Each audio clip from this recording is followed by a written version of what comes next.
အခုရောက်တဲ့နေရာကျတော့ Anchor Green Garden ပါ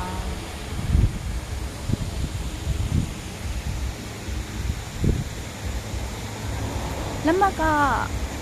foreigner ဆိုရင်တော့$5 local ကတော့$3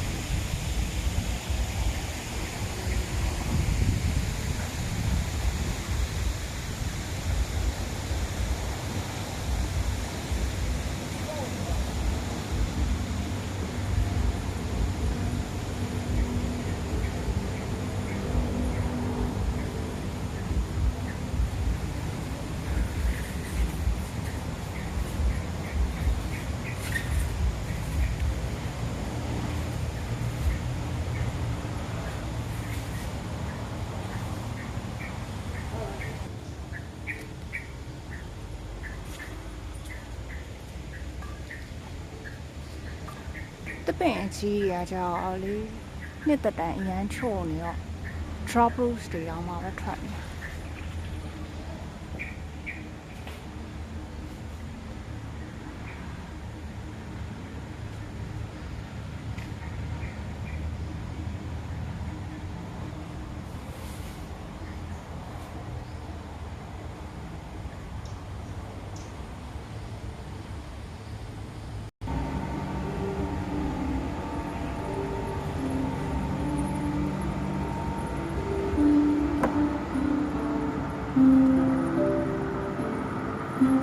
ဒူရိယာလေးတွေကတော့မြန်မာဒူရိယာလေးနဲ့အကုန်တူတူပဲ